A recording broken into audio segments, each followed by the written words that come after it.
Not much. I mean, I can't stand off and try and outbox Floyd Mayweather. It's just not going to happen.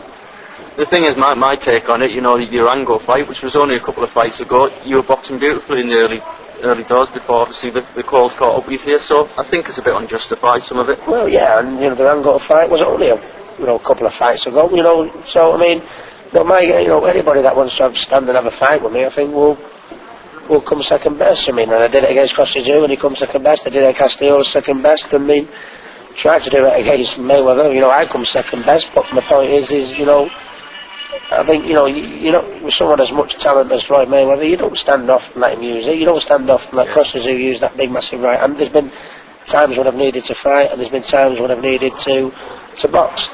And I think it's easy, I think it's just people, pointing the finger, saying this, saying that, because I've got the, Yeah. A couple more questions and then I'll let you off, Rick.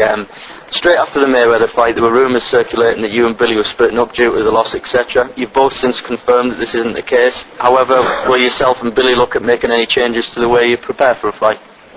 Yeah, it's just a load of rubbish, and I don't know where these rumours do come from. I've reassured Billy Graham that I wouldn't like to go into a fight, with Billy, without Billy in my corner, because nobody knows me better than Billy Graham. When we get time, I've been in the gym last week, and and I've done a little bit of working out, a little bit of training. I've not seen Billy yet because Billy's been on holiday just like I've been on holiday. But there's things we need to sit down and talk about and discuss. But me and Billy Graham are forever. I wouldn't like to prepare for a fight without Billy Graham. I think it's. But there might be some changes in your techniques, etc. that you.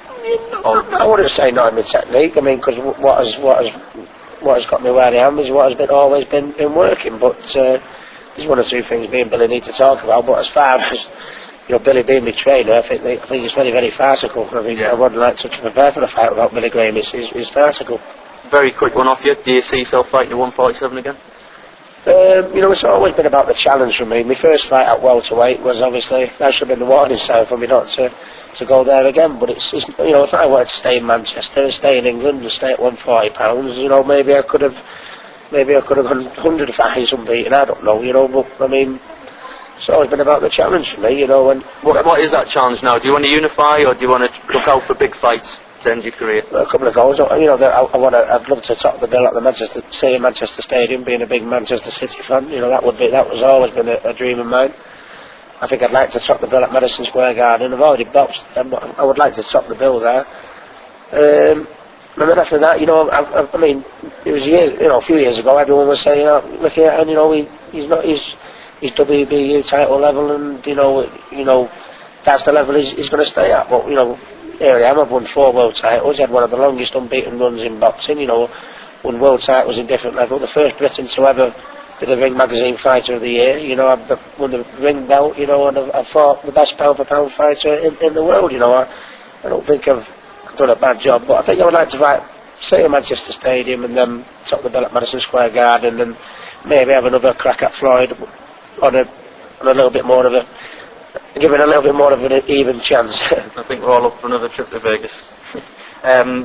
One other thing for you. Recently, another person's been added to the list of people who want to fight you. Amir Khan's come out saying he'd like to fight you. Is that something would it be a fight that you'd look into, either as a fighter or possibly as a promoter? Well, I mean, you take each fight as it goes. I mean, and I'm not saying, I'm going to have one more fight. I'm not going to say I'm going to be fighting for 3 more years or 18 months, but I mean, with the goals I want to set myself, I'd like to think in 18 months' time I'll be finished. And it's nice to see Amir Khan, showing that much ambition. I mean, if you've got ambition, that's the way you should be talking. And Amir's, a nice kid, and he's got lots of ambition. But I mean,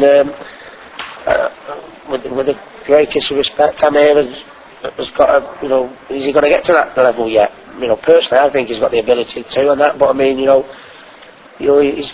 to do it. Yeah, he's got a long way to go, really. And although you've got to be ambitious, and that's how high you should set your standards. I think with where Amir's fighting at the minute, I think he's got a fair distance to go, and he's got to fight a lot of bigger men before he sort of like gets to that level. But I mean, personally, I would like to think I'd be retired by that time. I'd rather be in the opposite corner fighting Amir. I'd rather be in his corner cheering him on, you know, when he's at that level, you know. But you know, time will tell. And no, it's no hard feelings with Amir, you know, at all. He's a wonderful kid from a wonderful family, and you know, it's nice to see him ambitious and looking that high. But you know, only time will tell whether he'll get that high yet, and I think he will. But I mean, time will tell. Yeah.